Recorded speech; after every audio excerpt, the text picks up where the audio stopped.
And welcome. Such is the nature of life that all it asks and all it wants is the opportunity to appear. You are that opportunity, and so am I, and so it is.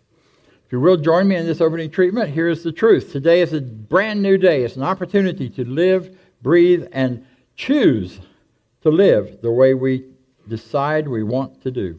It is a day to bring into our consciousness and into our hearts and minds the very ideas that will support us in our goals, will support us in our joy, will support us in all that we're doing.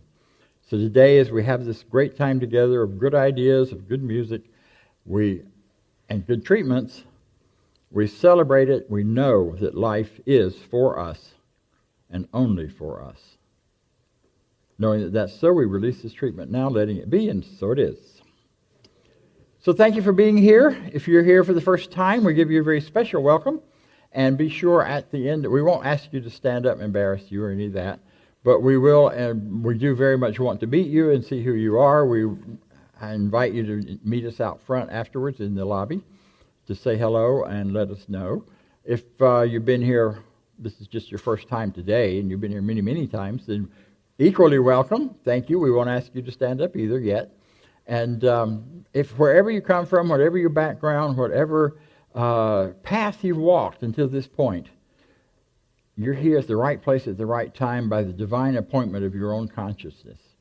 And knowing that, I know that from here, the only place to go is to greater and greater knowing, greater and greater opportunities, and greater living. So welcome. I'm glad you're here. I'm glad and we appreciate your presence in every way. We do indeed teach a wonderful teaching here called New Thought. We bring forward new ideas that are ancient wisdom, just kind of put in different coats and dressed up a little differently, but it's old and wonderful ideas. Our next part of today's celebration is that we have a spiritual mind treatment or an affirmative prayer, and it's always led by one of our wonderful practitioners. Today we have Judy Ailey, who will be leading us in this part of it. Thank you. Okay, good morning. Good morning. Happy to be here today. You know, at some point I realized that I had sort of this subtle background noise in my life that was kind of like worry and just kind of anxiety, worry, fear. You know, I felt like I was rushing around, trying to get stuff done. And, this was just like this kind of thing in the background that I didn't really notice it at first. But, in this teaching that we learn to know that all is really well right now and that we can let go of any of that stuff that we have. At the same time, I became aware that I was kind of feeling uninspired. I was still doing treatment and meditating, but I just wasn't feeling the kind of connection that I know that I had in the past.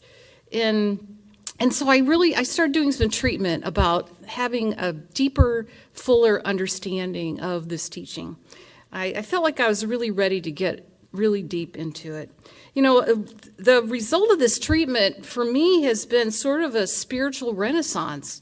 My demonstration, I believe, triggered when I began attending the last class that Dr. Bob Deen taught, the class on Emma Curtis Hopkins. It was a great class, by the way. I had read one book by her a long time ago, but I really didn't remember that much about it.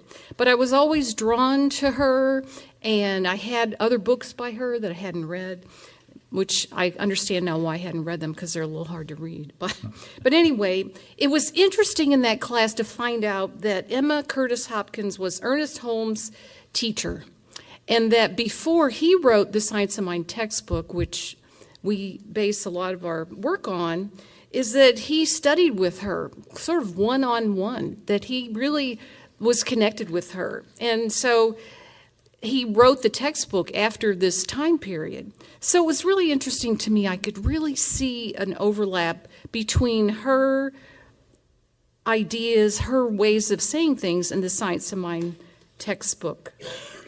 And, my own spiritual renaissance has continued with my daily spiritual practice, which is also supported by reading the Science of Mind textbook. have been attending our adult study group every Sunday where we are reading the textbook. Each day you read a little nugget of truth. So I feel like, I'm studying the textbook in a new way. As practitioner, and I went through ministerial training also, I've read the textbook, I've studied it, but I feel like it's almost like I've never read it before. I'm reading it in a new way. I guess it's a new me. So through this teaching, I'm feeling really good, physically stronger, alive. I feel like I have a deeper understanding of my truth.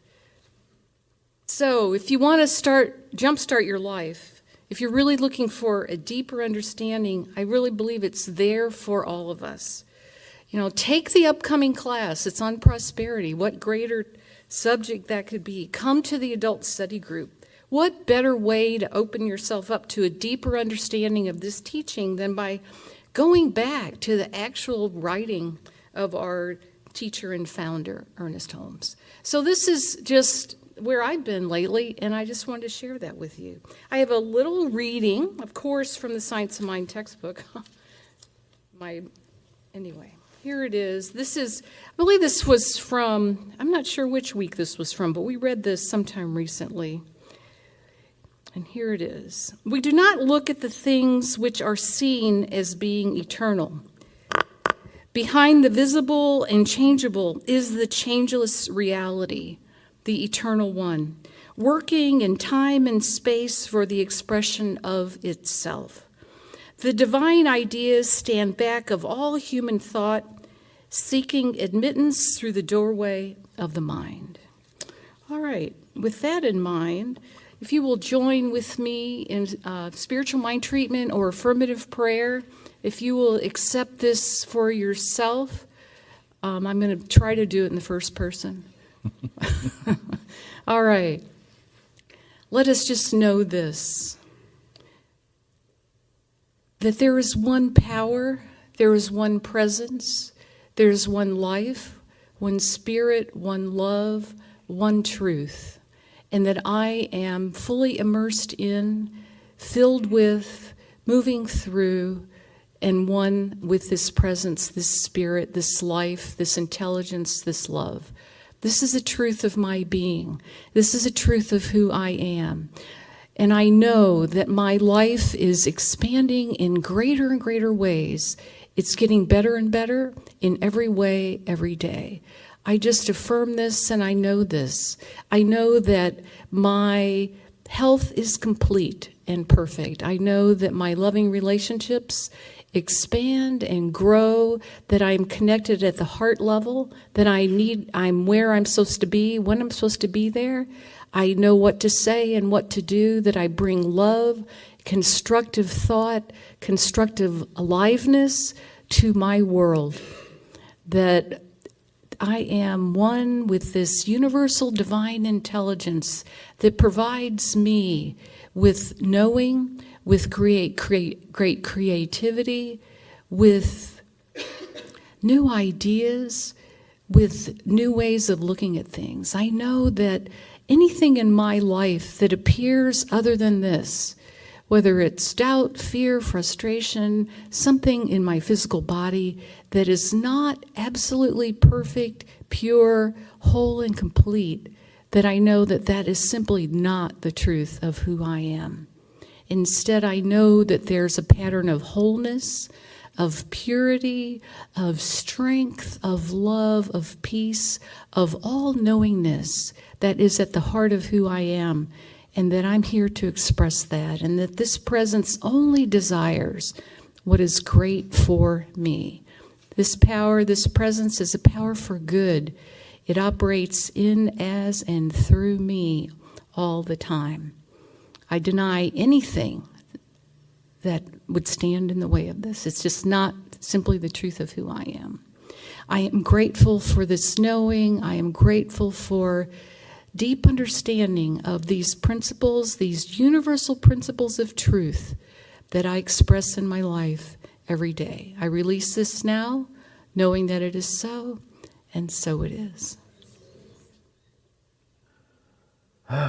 So take a moment think about the people in your life who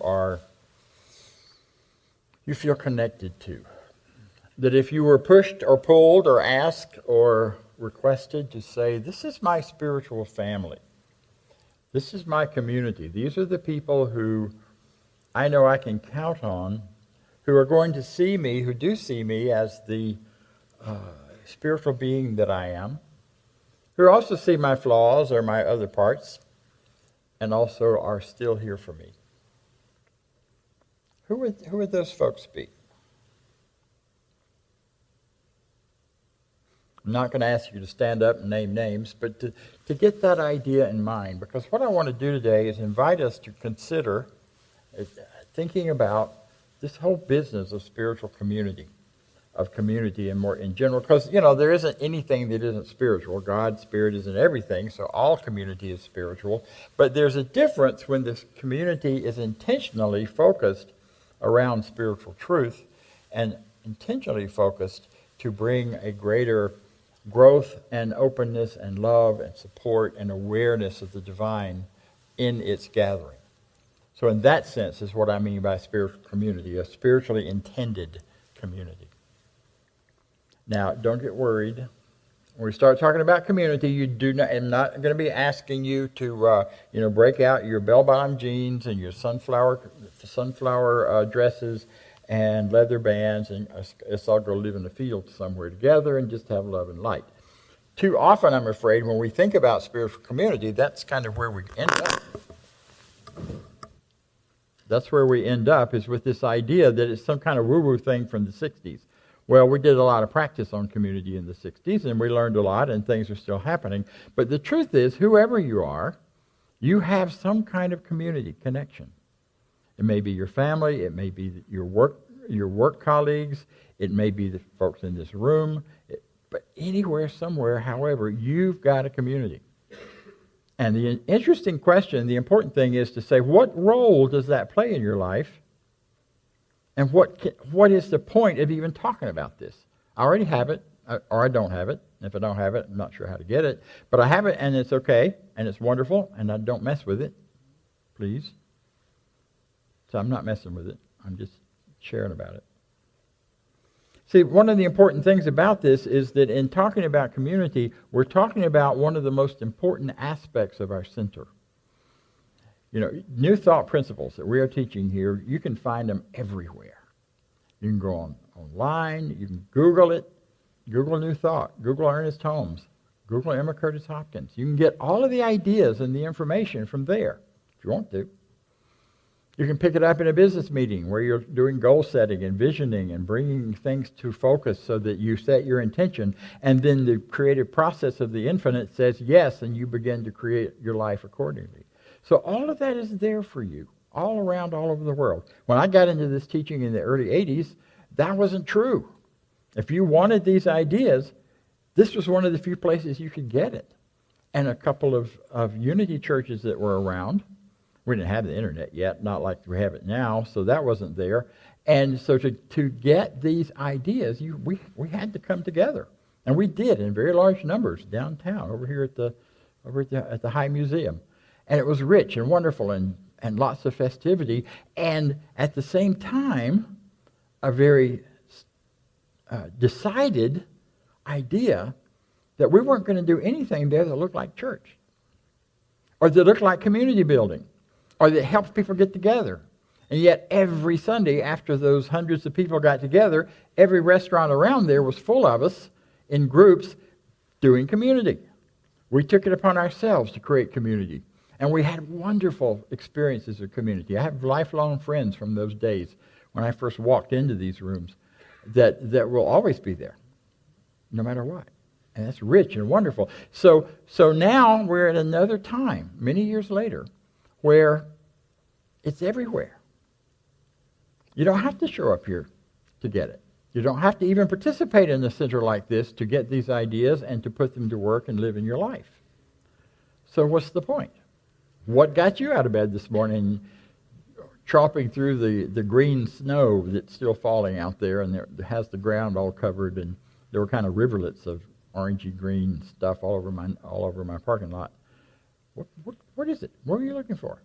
Good ideas, yes. But maybe you're also looking for some connection and community. See, what I believe is that in today's world, given where we are, this is the 21st century, providing community, a place for us to come together and support one another and live not for one another, but help support each other in our choices and in our living, and provide the tools and the opportunities to go and grow, is really our main purpose. It used to be we just needed to get the word out. And as long as somebody was saying it, it was getting out. And some of us said it more effectively than others, and it went on. But now, you can, like I say, you can get that anywhere. So now what we have the opportunity to do here, should we choose to, is to create a sense of community, create other mechanisms as a group. Families have mechanisms, groups have mechanisms. I'm a systems person, so I see all these parts and places and things. And to create those ideas and those ways for us together to provide community to each other that want it. It may be the only community you want is to show up here on Sunday morning and hear good talk and go home. Fine. And some great music. It's not about demanding that you do anything. We're not talking about setting up a cult where you have to sign up and sign on the dotted line and you have to do this and this and this and you learn the secret handshake and give lots and lots of accolades to the leader, although you're welcome to do that anyway. But the whole thing is about looking at what is this that I'm really looking for and what can I give to it. See, I think creating community is this, the community together provides the nurture, the guidance, the support, and the accountability of learning these ideas and putting them to work in our lives. Now, I don't know about you, but accountability is not my favorite word. It's much easier to talk the talk than to walk the talk sometimes. But part of what community does, it gives me the accountability to look you in the face and have to know in my heart and mind whether I am or not. And when I'm off track, to hear you say, "Oh yeah, but what about?" And I can take that two ways. I can take that as something's wrong with me, or I can take it as this is my opportunity to learn and grow. And to know a greater truth and a greater spirit and a greater heart. That's what families do for each other. Family is a place where you are known all the way through, and if it's a healthy family, and loved. Some might say loved anyway, but I would say loved, period. Where we know each other's flaws, where we know where we've been, we know what we're doing, and yet by coming together and by being family, whether it's your family of origin or family of choice. My family of origin was a place where we were known and fought a lot. But my family of choice later on was a place where I was known and loved and continues to be. Whichever that is, it works that way for us and it moves that way for us. See, community is our response to the urge to merge. We talk about oneness all the time in this teaching. That's what we're about. There's one power, one light, one life, one person in the room. You're the only one here. Looks like other people are around, but we're just expressions. You're not even sure we're here unless you reach out and touch us because you see us, but all you're seeing is a picture your brain is showing you. I may not really be here. I may be a hologram. You just never know. But what you do know is that you're here, and what you're thinking and feeling is the truth for you in this moment. And community then provides you the opportunity to experience that unity and that oneness in other people, to see your likeness in other people. And to see the things in other people that you don't like in yourself. And the spiritual community, when we recognize that, we own it. Everything happening out there is a reflection of what's happening in here. So if I see, oh man, do I see what a mess you are. I mean, please. Only thing I'm seeing is myself. Maybe how I used to be. Those that we don't want to see. Anybody have that? Where you run into somebody, they just make you so mad when you first meet them, you don't even know why, they just do. It's either because they remind you of someone from your past, or somehow they're reflecting back to you something in yourself that you're mad about. Some idea of yourself, some idea of who you should be, some idea of how you can be. See, community can do all of that for us. Flip side of that is, in this teaching, our roots, and we'll be talking about this a lot next month, but the roots of this teaching come from world religions and bits and pieces that came together from all over the world. One of those, and the whole idea of God in this teaching comes from the ancient Hindu and the Vedas and the Vedic traditions that precede Hindu. And that idea says there is a divine that we each are. No matter what else we see in one another, that is there. And hence the greeting, namaste. The divine in me greets the divine in you. In spiritual community, we have the opportunity to do that and to really do it. And we have the call to see beyond the appearances to that deeper truth of who we are, who we really are. Not who we wish we were. Because the more clearly I see the divine in you, the more clearly I see it in myself. And the more clearly I see it in myself, the more free I am of whatever hang-ups might show up. It's a rich and beautiful opportunity. Spiritual community is one of the most powerful things because it's our opportunity to look at ourselves in the mirror and have a mirror that talks back to us. And that can be really wonderful. It can be painful, but it can be really wonderful as well. Spiritual community is like an extension of your family. It's bigger and it's more. Spiritual community also provides you a chance to grow up spiritually, to grow through the very growth process that goes on in our spiritual awareness and our consciousness. Most of us start out in this with, things are done to me. Oh, I'm a victim. Well, if you understood my story, you'd know I was a victim and it was done to me. And it's still being done to me. I've got, 2 weeks to pay taxes? That's being done to me. I didn't choose that. And on our lists can go of things done to me. But after you've been in this teaching a while and you realize your power and you realize that you are someone that is an expression of the infinite, you grow into a greater idea, which is the greater idea of things can be done by me. And you learn how to do spiritual mind treatment. And you treat for prosperity, and you treat for health, and you treat for a bigger, better car, and a greater house, and all of those wonderful things are very important. And in that process, you learn that your consciousness is a really strong, powerful force in your life. And in some ways, you only need you and your consciousness to create all of that. And then something happens. Because the more you work in this idea of spirit by me, in me, you get towards this thought of spirit through me. And it almost starts to seem, if you've been in this for a while, it may start to seem that while you could do a treatment and man, next day you had it. You could do a prayer and the next day you had it, or instantly or sooner. And now you just do it and nothing happens. Or you're treating for greater prosperity and you get a big bill in the mail. Or you're treating for greater health and you fall and hurt yourself.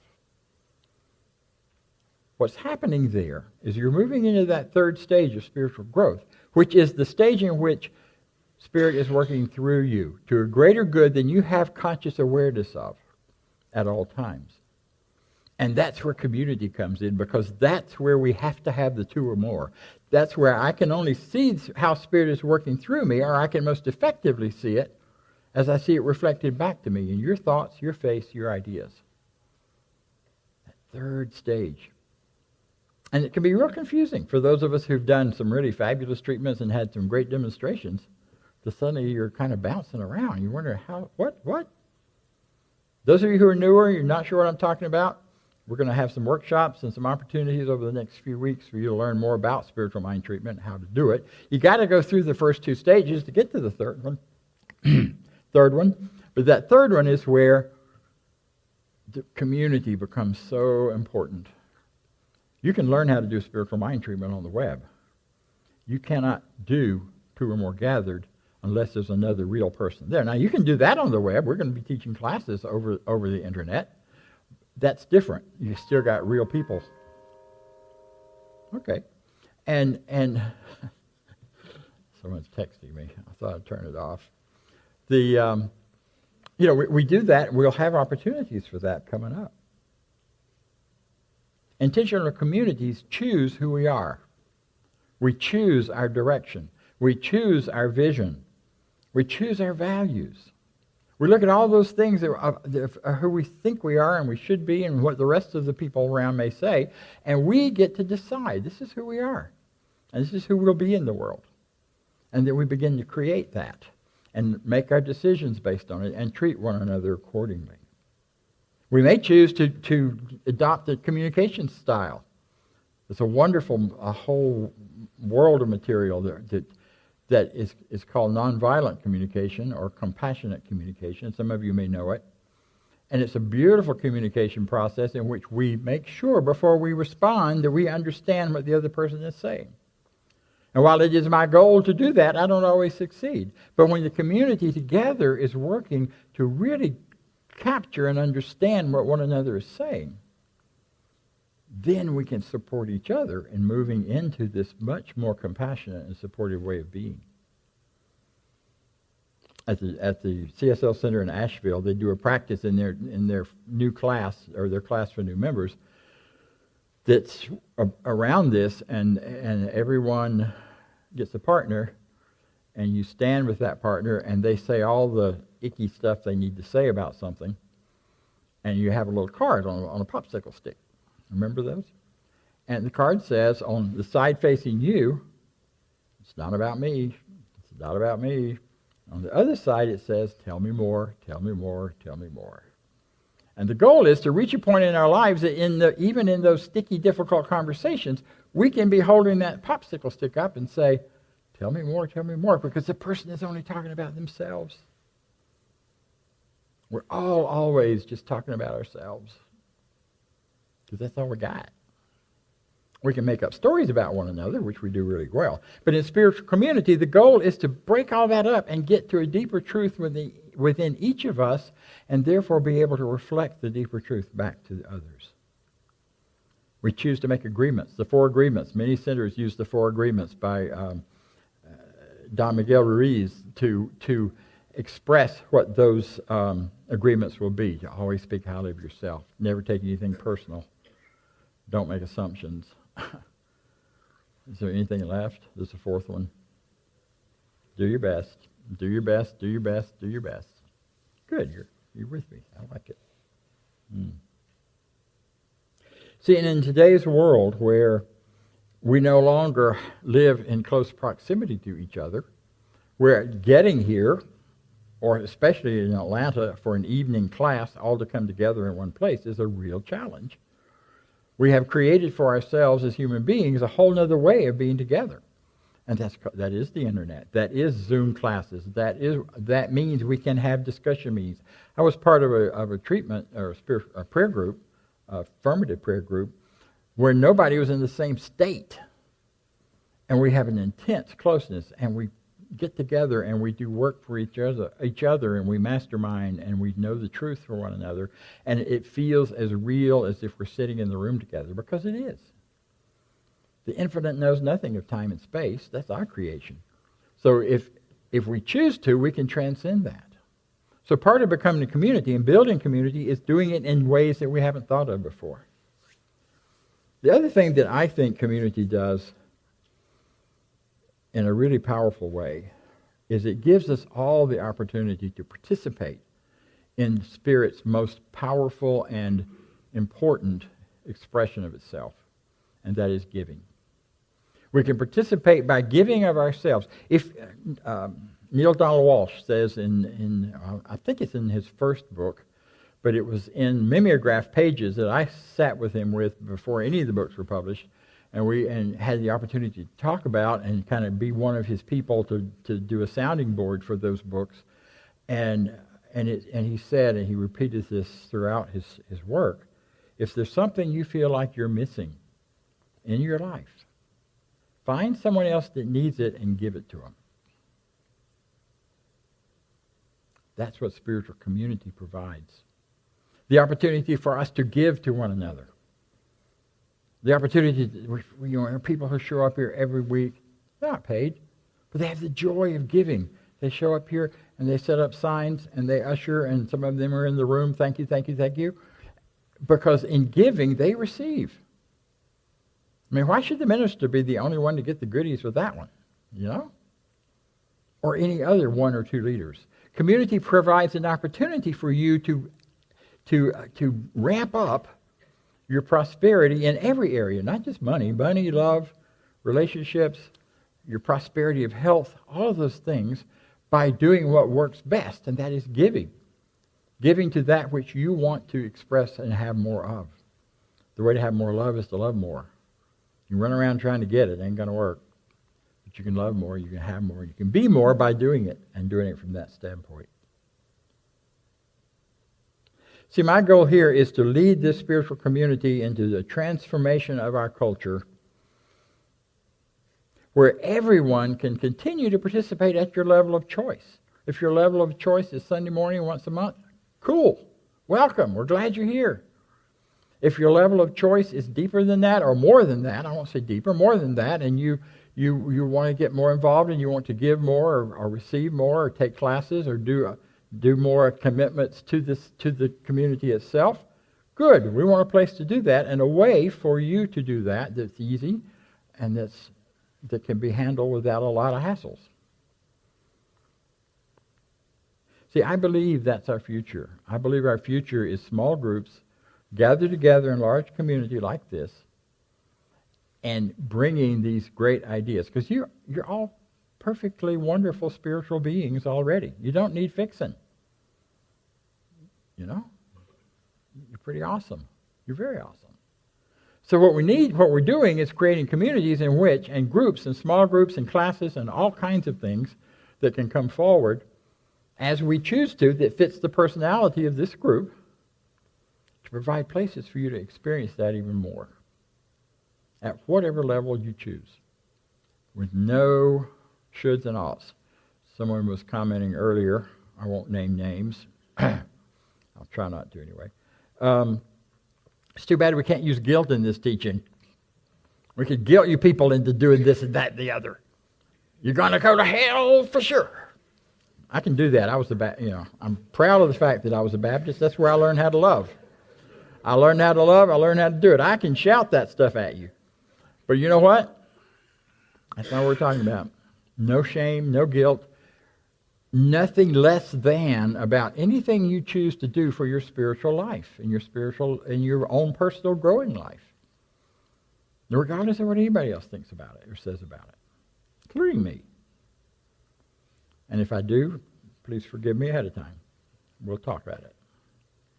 So coming together in community is the powerful way that we can continue to be a presence for this teaching, a life blood within itself, and where we can create heaven on earth.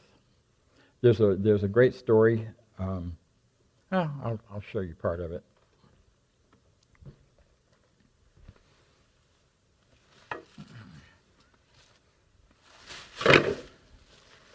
It's a great story about heaven and hell. And we're here to create heaven. And the guy dies, he goes down the hallway and meets up with St. Peter, and St. Peter says, let me show you what your choices are here. He goes in the first room, and there's a big cauldron of the best looking stew he's ever seen before. And it's right there, and people are trying to get to it and eat it. And they got big long forks and spoons and dippers, and they dip and they dip. And this doesn't work because my arm's too long. But they can't get it to their mouths because the length of the fork or the length of the dipper is too long to get it back here. He goes next door down, and there's still a big cauldron of wonderful stew. Looks so good. And same thing, except now they're dipping and feeding each other. That's how we create heaven on earth. It is about us being fed within ourselves, but it's also about how we manage and treat and behave towards one another. So bring your long spoon. Give what you feel is yours to give, no more, no less. Give it till it feels good, whether it's your time, your talent, your energy, a compliment, a look, a listening. There's so many ways we give to each other. I invite you to continue that. I thank you for the gift you've given me by being here and allowing me to stand here and talk to you and share some ideas and some beliefs and some truth. That is the most valuable present, by the way, that you give anyone, is your attention. It is the place. It is the best. You deserve that. You deserve more because you are wonderful. And so am I. And so it is. Thank you.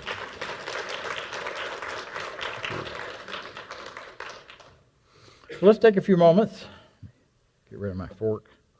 Let's take a few moments and go within, listening to the voice of the Spirit within us, which is our voice. It's not some loud trumpets or movie effects. It's just our simple inner voice. We listen to it and it says to us, this is who you are. I will always be here with you because I am you and I am your voice and I am your spirit and I am your life. And I give you the greatest gift there is, and that is of yourself, of your life, of your freedom, of your love, of your joy.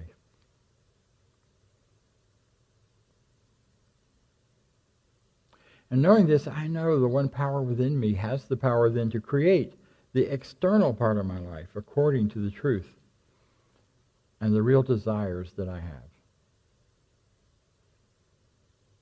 That which I wish to express and experience moves from wish to expectation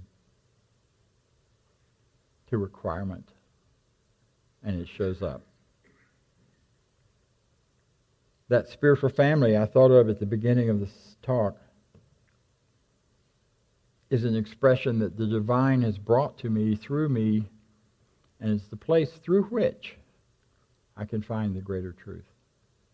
The greater truth for myself, the greater truth for my clan, the greater truth for all humanity. I'm grateful for the opportunity to know this. I'm grateful that we live in a universe that is one. We aren't separate, off in little corners, separated by distance, time, and space, but that together we make up the compilation of the whole, the full expression of the infinite. Knowing this is so, knowing this is the truth, in gratitude and ease, I can release this, letting it be so, and so it is. Thank you. So we do a lot of giving in a lot of different ways, and one of those is through our financials. Our financials. We know that in all areas of life, if we give, we receive back more, tenfold, some say. So give according to your joy, give according to your abundance, and give according to your desire for greater abundance. We are a wonderful center. We live here on each other's gifts. That's how we do this. And it's all good.